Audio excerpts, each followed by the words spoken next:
je me considère bien et que je me sens un peu diminué. Donc je fais l'économie de mon énergie parce que j'anime un meeting tout à l'heure à Volcan. Mais il m'a dit que je dois parler. Chers amis, je pense que je fais bien toutes les déclarations qui ont été faites ici. Et je voudrais dire que même si vous reconnaissez en vos parents votre géniteur, lorsque ces derniers font des choses qui ne vous honorent pas, vous êtes à même de les appeler à la chambre pour leur dire « Papa, ça là que tu fais, ça ne nous honore pas. »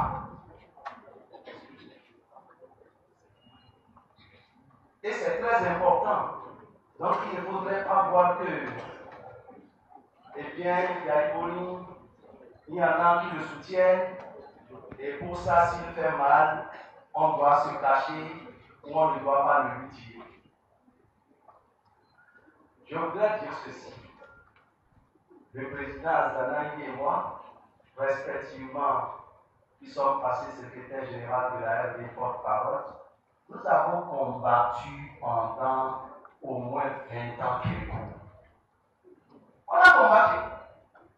On n'a jamais vu un enfant de Soro venir pour combattre Kérékou. Nous l'avons combattu. Et nous avons l'énergie pour combattre Yaïkouni. On va le combattre, on va le faire sortir par la fenêtre. On va le faire sortir par la fenêtre. Parce que quand ce peuple versait son sang pour obtenir la liberté et la continence nationale, il était fou. Mais je voudrais dire ceci, certainement que le Laurent Azanaï, je pense à faire oublier, c'est dans son bureau un jour, à la Renaissance de Bénin, quand les Sogos disaient que c'est leur enfant qui a été candidat, lui et moi on s'est concertés. Et on s'est parlé. Yaïboni était militant RB, numéro 066, dans le registre de la RB. On appelle ça le livre blanc de la RB. Et nous avons dit Candy Dira nommé pour démarcher la candidature de Yaïboni. C'est la vérité aujourd'hui, ça.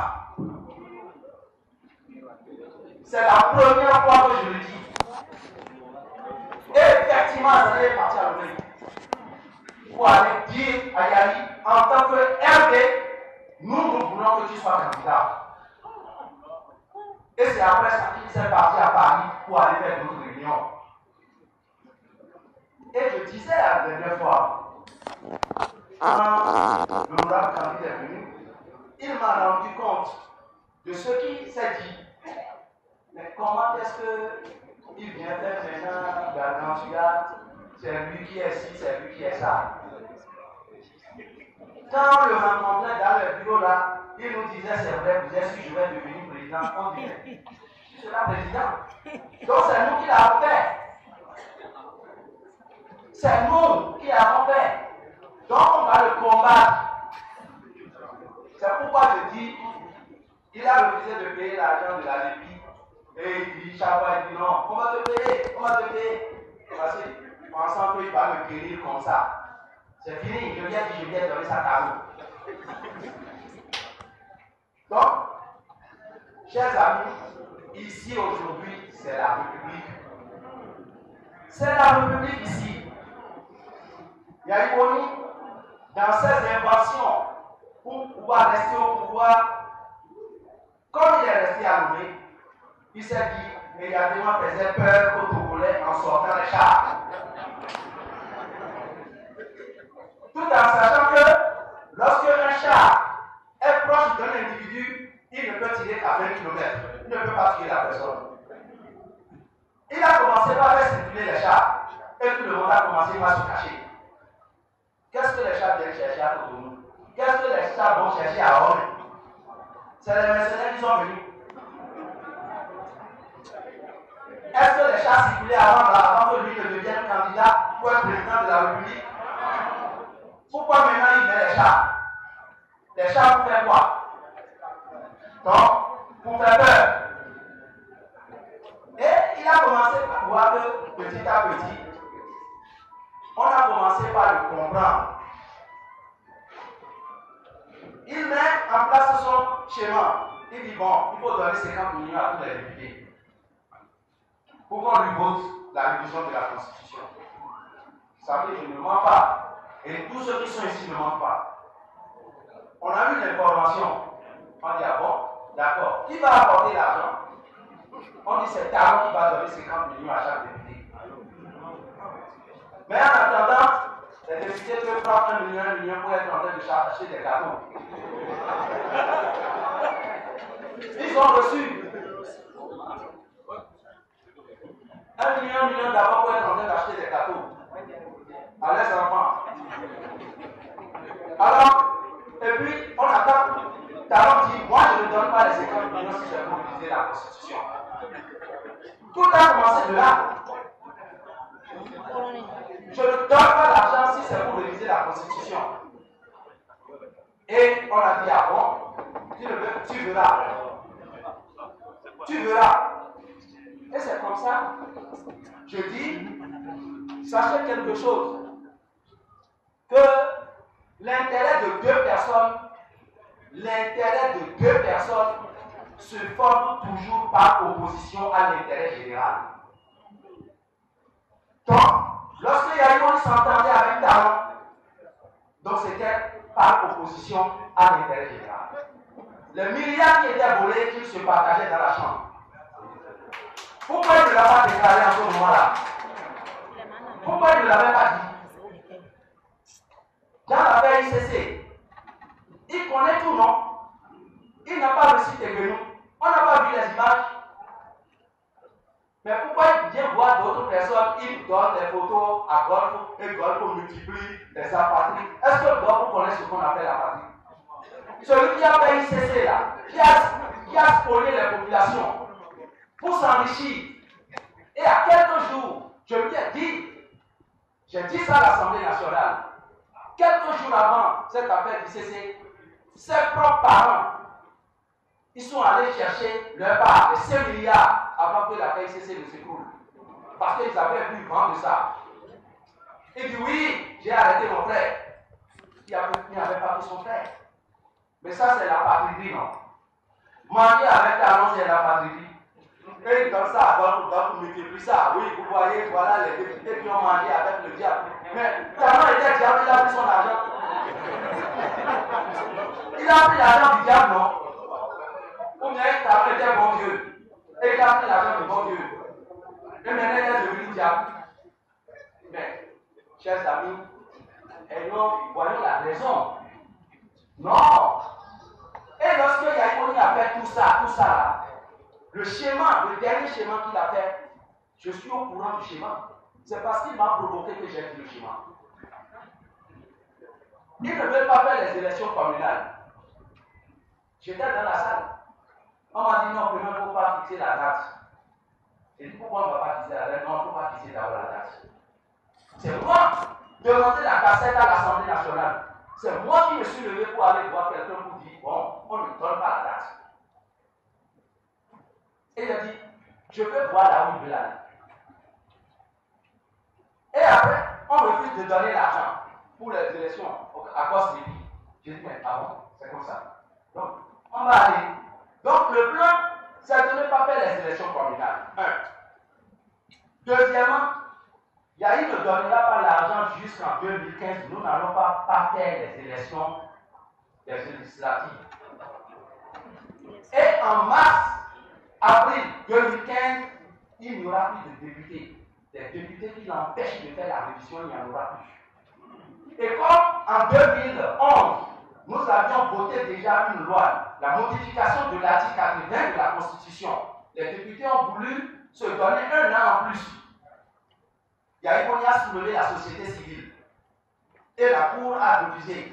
Donc, les députés n'auront plus cette fois-ci la possibilité de dire notre mandat est fini, mais nous allons prolonger de 1 an parce qu'il n'y a pas d'élection. Il y a ce qu'on appelle l'autorité de la chose jugée. Et là, le pays se retrouve sans les assemblées locales qu'on appelle, n'est-ce pas, les conseils communaux, sans l'Assemblée nationale, et Et à partir de ce moment, il est obligé de convoquer une assemblée constituante pour remettre en place une nouvelle constitution. Et là, il devient nouveau Yahya Bono, il va se représenter. C'est le dernier chemin de Yahya Bono. Et c'est ce schéma-là. On a mis, le jeudi dernier, on a mis ça à nu. Il n'a plus rien à cacher maintenant, il est nu. On fera les élections. On fera les communales, on fera aussi les vérifications. Donc, c'est pour dire pour tout ça là, le schéma était accompagné de plans diaboliques. Il a fait détruire toutes les routes. Et c'est en 2015 que toutes les routes vont être faites. On va dire, voilà, Yahya Bono est bon. Il a fait les voies, voilà, la voie de Cotonou, Vida, c'est fait. La voie n'est pas de Porto Novo à tout, là, c'est refait. Les voies, il travaille. C'est pour ça qu'il nous a laissé dans la souffrance. Et il attend de faire ça en 2015 pour faire objet de campagne. Et quand on quitte là, dans son schéma, dans sa tête, il pense toujours qu'il est plus intelligent que tous les éléments. Il se dit, bon, qu'est-ce qu'il va faire encore? Alors il se dit, tous ces députés qui sont en train de m'empêcher de dormir là, je vais faire un plan, je vais les enfermer. Et là, c'est pour ça que je dis Golf. Golf ne sait pas qu'il est instrumentalisé. On lui donne des photos. Et il lui publie chaque tour à longueur de journée. Et puis, prochainement, quelles sont les photos qui vont venir? C'est les photos des députés en train d'acheter des armes à Paris. Et avec des blancs à côté. Que c'est ils veulent venir casser le pays. On va aller les arrêter. Et vous participez à ce plan diabolique là. On connaît tout. Est-ce qu'il ne sait pas comment on le suit? C'est pourquoi je lui ai dit, s'il veut, tout le reste on va le dire. Il veut parler de la vie privée des gens. Tout à l'heure, on dit combien de femmes il a cherché, il a mis dans le gouvernement.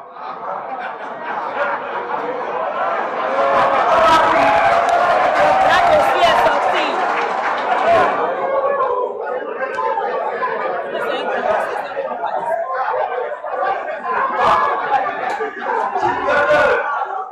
S'il veut que le débat devienne ça là, on est prêt à faire le débat avec lui.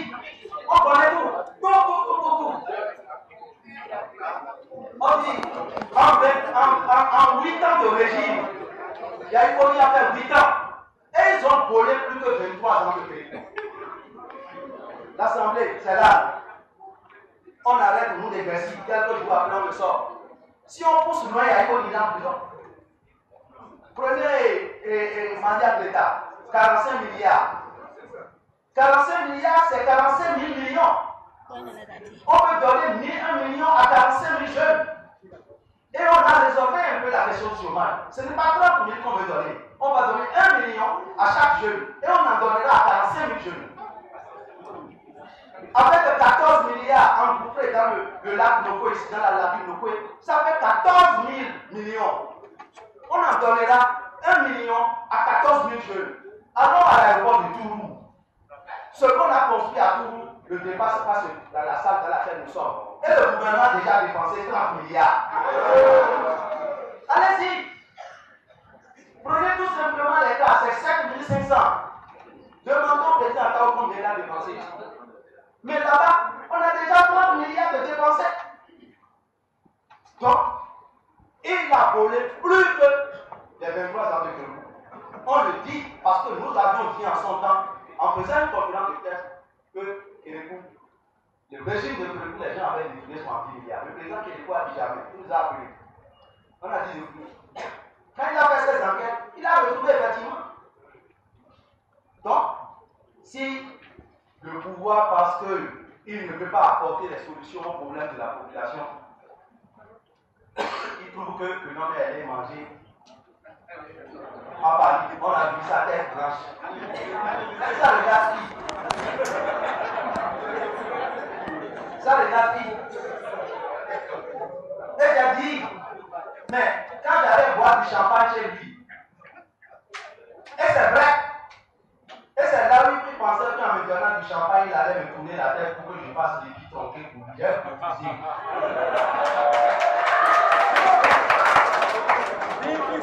Je le dis clairement,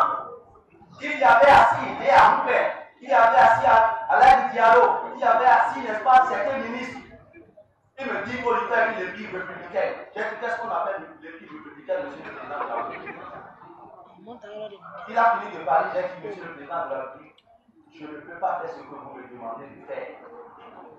Il s'est levé de son siège comme s'il avait envie de pisser parce qu'il ne croyait jamais que quelqu'un peut lui dire ça. Il s'est levé, il est parti dans son bureau. Il est revenu, il dit, honorable Quenon, est-ce que vous pouvez reprendre ce que vous venez de dire? J'ai dit, Monsieur le Président de la République, avec tout le respect que je vous dois, j'ai dit que je ne suis pas en mesure de faire ce que vous me demandez de faire. Je m'appelle Quenon, il y a d'autres qui ont plus de diplômes que moi, qui ont fait grandir ma famille. Je suis de Bida, je ne ferai pas. Il appelle Tchabisika. Je sors de l'audience, je rencontre Tchabisika à la porte. Je dis, honorable, tu étais aussi demandé pour l'audience. Il me dit, non, c'est le chef de l'État qui vient de l'appeler. Ok. Tchabisika, non? Il dit non, il est fatigué, il va aller manger. Donc je suis reparti avec Tchabisika du palais à la place au stade de l'amitié pour aller manger. Nous sommes restés là jusqu'à 19h. Tchabisika dit bon, le chef de l'État dit de venir à 19h. Il s'en va, le chef de l'État dit il faut écrire un procès verbal pour destituer l'homme. C'est pour ça qu'il a appelé Tchabisika. Et ils sont allés écrire un procès verbal pour me destituer. Comme il ne m'a pas nommé, il faut nécessairement quelqu'un pour me destituer. Il faut ceux qui m'ont élu, c'est ceux-là encore qui doivent me destituer. Tchabisika va écrire le procès verbal. Je suivais tout depuis déjà 20 heures. Les gens signaient. Et il restait une personne qui n'a pas signé. C'était Dassundo n'a pas signé. André Dassundo.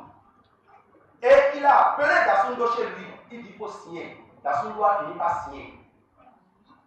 Et il dit bon, je vais lui. Parce qu'il m'a déjà dit au palais la réponse à ce que tu viens de dire, je te donnerai ça après. C'est ce qu'il a dit. Quand j'ai refusé la deuxième fois, il dit la réponse à ça, je te donnerai ça après. Et c'est ça qu'il a organisé. À 2h du matin, un ambassadeur m'appelle. Il me dit que non, est-ce que tu sais ce qui se passe à la Madina? Je lui dis, je suis un peu.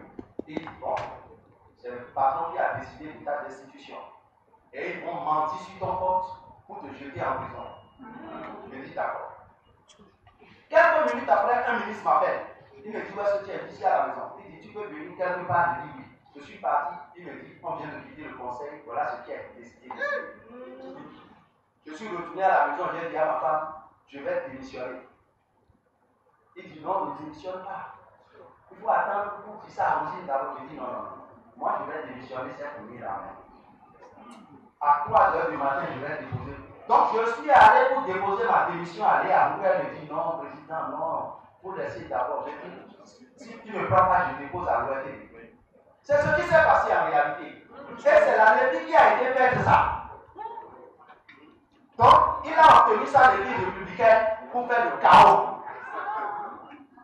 Donc, s'il veut, on va parler. Il ne peut tuer personne. Et comme j'ai refusé, l'argent que j'ai engagé au moment où il y avait l'appel 7 ans, calmez-vous.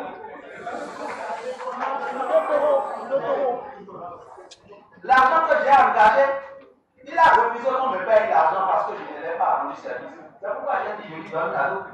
Il reste trop de choses. S'il veut ça, on va faire ça qui la place publique. C'est lui qui veut. On était en train de lui cacher son arrière, mais s'il veut qu'on montre son arrière, on va montrer ça. Et tout le monde verra ça.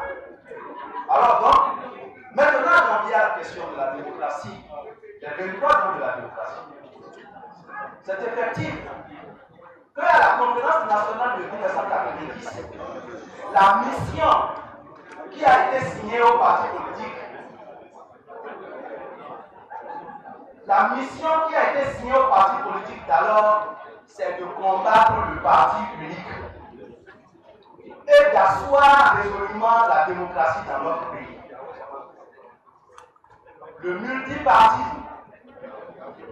Mais je pense que ces partis politiques, ils ont eu le mérite d'amorcer la lutte, de liquider totalement, à travers l'idéologie et les hommes qui les portaient, le parti unique de la Révolution populaire du Bénin. Mais ils n'ont pas achevé l'œuvre. ils n'ont pas installé durablement notre démocratie. Et ces partis, chemin faisant, certains partis se sont clarisés, certains partis se sont dit, ben, écoutez, c'est notre argent qui a permis d'installer ces partis, ils ont transformé ça en entreprise privée personnelle. Et ils se sont dit, nous n'allons pas passer cet héritage à quelqu'un d'autre, nous allons passer l'héritage à nos enfants. C'est normal. Mais j'ai dit, et ce qui a énervé les Soglo, j'ai dit, vous avez choisi de donner l'héritage à un parti politique, bien que ce soit une association de gens volontaires, vous y avez fait un héritage et vous avez dit, vous allez léguer cet héritage à votre enfant. C'est votre droit. Mais là, vous avez combien péché. Vous n'avez pas dit à votre enfant que la maison, c'est pour lui, mais les locataires sont d'une autre famille. Et l'enfant a confondu et les locataires et la maison. Donc, c'est pour ça. Et quand je leur ai dit ça, j'y ai ajouté ceci. J'ai compris au fil du temps que vous avez confondu ce peuple à la marmite, à la chaudière. La chaudière qui prépare le repas, la chaudière qui prépare la pâte, la sauce. C'est la chaudière qui sent la souffrance de la flamme. C'est à la chaudière que la flamme noircit les fesses. Et quand la chaudière finit de préparer le repas, et que le repas est servi, et que la chaudière demande à aller à table, on trouve que ses fesses sont trop noires, et que s'il venait à table, il allait salir les nappes. Voilà le peuple. Voilà le peuple. Vous avez fini de servir Ali. Vous l'avez porté, vous l'avez mis là. Aujourd'hui, il trouve qu'il est riche et trouve qu'il faut vous pousser dans les retranchements, dans les obscurités, n'est-ce pas, de la démocratie. Vous n'avez pas droit à la lumière. Et que c'est lui seul qui peut faire tout le monde. Et c'est lui la lumière, le soleil, Dieu. Eh bien, nous lui montrerons qu'il n'est pas Dieu. Et c'est pour ça que la jeunesse que Yahya est en train de tromper. Mais vous avez raison, les jeunes. Vous avez raison. Parce que je dis ceci. Si nous pouvons assurer la sécurité alimentaire de la jeunesse, les jeunes seront mieux à même de contribuer au développement de leur communauté et de leur nation. Et ils contribueront mieux encore, n'est-ce pas, à la bonne gouvernance et à la gestion de la démocratie. Mais le jeune, il a faim. Sans sécurité alimentaire, quand le jeune a faim, j'ai dit, lorsque ce jeune qui n'a pas mangé il y a 3 jours, il n'a pas mangé il y a 2 jours, il n'a pas mangé, il ne sait même pas s'il va manger aujourd'hui, et qu'on l'envoie pour aller voter, on lui donne un bulletin en main, on lui présente 2 urnes. Il y a la première urne, il n'y a rien dedans, elle est vide. Mais c'est cette urne-là qui représente, n'est-ce pas, l'intégrité morale, qui représente, n'est-ce pas, l'homme qui peut diriger le pays, qui est bon, qui a la peur des autres. La bonne conduite. Et une deuxième urne. Là, il y a les sandwichs, il y a les brochettes de viande, de mouton, de poulet, d'escargot, tout. Et vous donnez le bulletin à un jeune d'aller voter. Il marche, il marche, il marche. Il s'arrête, il commence la prière universelle. Oh mon Dieu, pardonne-moi. Je ne suis pas en mesure de faire ce que je dois faire. Je n'ai pas mangé avant-hier. Je n'ai non plus mangé hier. Je n'ai pas mangé aujourd'hui. Comment puis-je déposer mon bulletin dans l'urne qui est vide? Je ne peux pas. Je n'ai pas cette force. Pardonne que je commette ce péché. Et il mettra son bulletin dans l'une où il y a le pain, le sandwich, les brochettes. C'est pas vrai? Oui. Donc, c'est celui qui a affamé la vie des jeunes, c'est celui-là qui les amène à faire ce qu'ils sont en train de faire. Les 14 milliards, les 45 milliards, les 60 milliards, les 100 milliards, les audits qui ont été faits et qui ne sont jamais sortis du tiroir de Yaïkoulou. De quoi il a peur pour les empêcher de sortir? C'est ça qui vous empêche d'avoir de l'emploi des jeunes. Et vous êtes crucifiés à la mendicité, à la recherche de la pitance quotidienne. Et on vous amène à faire, à agir contre votre propre volonté, contre votre avenir. Et vous pouvez acclamer le diable. Sans le savoir. Et exemple de vous-même. Sachez qu'aujourd'hui, il y a 60% des jeunes dans le monde. Sur 7 milliards de population que le monde regorge, 60% de cette population, soit 4 milliards 200 sont des jeunes. Pétole libre à terre et casé d'autres, ton peuple les kério, et ni libre à Caribou. Mais, et pas de nous, et ton peuple, là, il tombe au prix-prendre, oui, mais peut quitter 2013 ans. Là, il tombe au prix-prendre. Donc, 2 milliards 200 millions de jeunes ont atteint l'âge de 30 ans. Et 80% n'ont pas d'emploi. Et les 20% qui ont d'emploi, il est dit qu'ils ont des emplois temporaires, précaires. Ils travaillent 3 mois sur 12 mois ou 6 mois sur 12 mois. Donc, ils ne peuvent pas s'alimenter, ils ne peuvent pas s'acheter un médicament lorsqu'ils ne sont malades. Et qu'est-ce qu'ils vont faire? Ils sont prêts à aller donc dans alimenter les réseaux de guerre, les réseaux des djihadistes au Mali et Boko Haram, parce qu'ils se disent sans espoir, je préfère que quelqu'un tire sur moi pour que je sois cadavre. C'est ça qui explique que dans les réseaux de Boko Haram, des djihadistes du Mali, on trouve beaucoup de nos jeunes. C'est le désespoir qui appelle ça. Mais nous voulons vous dire, oui, vous avez mangé le pain, mais vous êtes rentré, vous n'êtes pas sûr de vivre encore. C'est pour ça, il y a une qui pense vous tromper. Ils pensent tromper les gens pour dire 300 milliards, les jeunes 100 milliards, ceci. Il n'a que 1 an qui lui reste.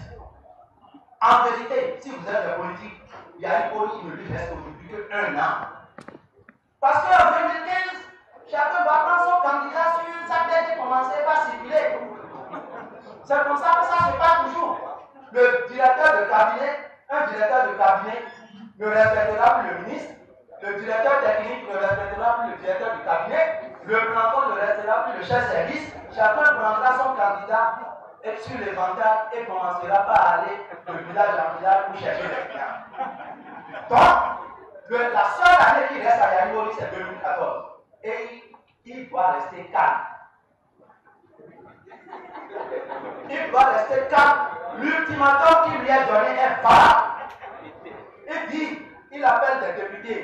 Et il dit à ces députés, est-ce que vous connaissez l'honorable Prenor? C'est lui qui peut me testifier. C'est lui qui est à la tête de tout ce qui se fait. Allez lui parler. S'il veut, on va discuter, mais s'il ne veut pas dire qu'il n'aura pas ma voix facilement. Mais, j'ai déjà signé contre Yarimori comme beaucoup d'autres députés une demande de poursuite en 2011. De quoi il a peur? C'est fait. L'ultimatum qu'on lui donne, c'est qu'il veut que le pays soit calme, il n'a qu'à donner aux travailleurs ce qu'il veut. Mais comment, au nom de quoi vous voulez qu'on laisse un chef qui martyrise tout le monde, qui à cause de 2 personnes laisse un pays sans travail pendant 1 mois, pendant 30 jours, pendant 60 jours? Au nom de quoi? Chaque jour coûte combien de milliards? Pourquoi il protège 2 individus contre un peuple? La voix du peuple, c'est ça que le chef doit entendre. Et non la voix de 2 personnes, de 2 individus, qui ne parlent rien devant un peuple.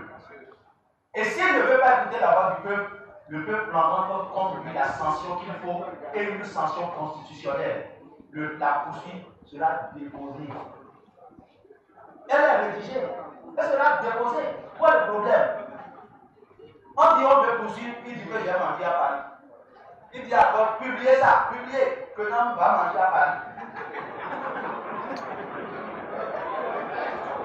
Donc, et il y en a, quand j'écoutais aujourd'hui, qui disent, comme Talon a des problèmes avec la justice du Bénin, on a dit, est-ce qu'il n'y a pas un juge qui a dit que l'affaire est non lieu? Celui-là, il était où? Il est formé dans quelle école? Et même si Talon était en prison, on va interdire à ses familles, à ses parents d'aller le voir. Alors, où est le problème? Donc, et il veut détourner l'attention des gens, on dit, on a bien mangé.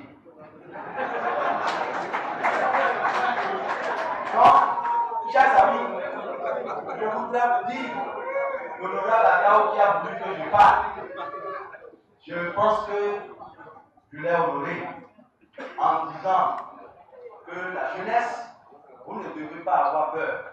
Vous avez devant pour nous autres là, nous avons été formés par nos services. Regardez-nous. Et vous savez que vous avez des guides. On va combattre. Et si nous allons mourir dans l'honneur.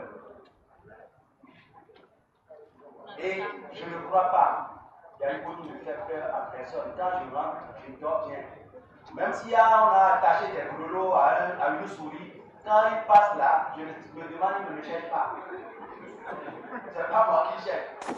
Je n'ai pas été son ministre. Celui qui a été son ministre a dit qu'il est checké. Moi, je n'ai pas été son ministre.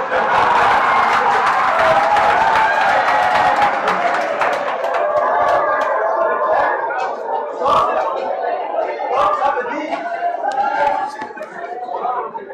dire que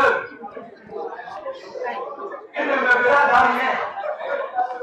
Il ne me verra dans rien. C'est l'exemple que nous devons donner à la jeunesse. Si vous voulez que demain, quand nous serons vieux, il y a des jeunes qui viennent parler autant que nous, c'est qu'il faut cultiver l'intégrité morale. Il ne faut pas croire seulement qu'il faut l'argent pour tout. Non. L'argent ne fait pas tout dans la vie. C'est vrai, on en a besoin, mais même quand vous en avez besoin et que vous connaissez la nature de celui qui vous apporte l'argent, il faut refuser parfois. Sinon, vous allez vous retrouver en prison. Donc, nous là, on a le mérite de venir pour parler, pour rester devant vous, pour conduire la bataille jusqu'à ce que vos libertés soient retrouvées. Au nom de quoi les gens passent des concours et on se partage les places. Et on dit, ceux-là, là, il ne faut pas leur donner la place. Moi, je pensais que c'était le Nord seulement. Je suis allé au Nord enquêter. Les gens au Nord m'ont dit non. Nous aussi, on est victime de ça. C'est au Nago qu'on donne. C'est vrai. Les Balibas, les derniers m'ont dit non, que non. On sait que tu es un chercheur. Mais non, ne pense pas que c'est à nous qu'on donne. C'est au Nago. Ou alors ta maman est Nago. Ou alors ton papa est Nago. Ou alors ta maman et ton papa est Nago. Et c'est comme ça que tu peux réussir à un concours dans le pays. Pourquoi? Et c'est ça que vous voulez soutenir. Je pense que je vous exhorte à la méditation, à la conscience, pour savoir que cette lutte-là, non, nous la faisons.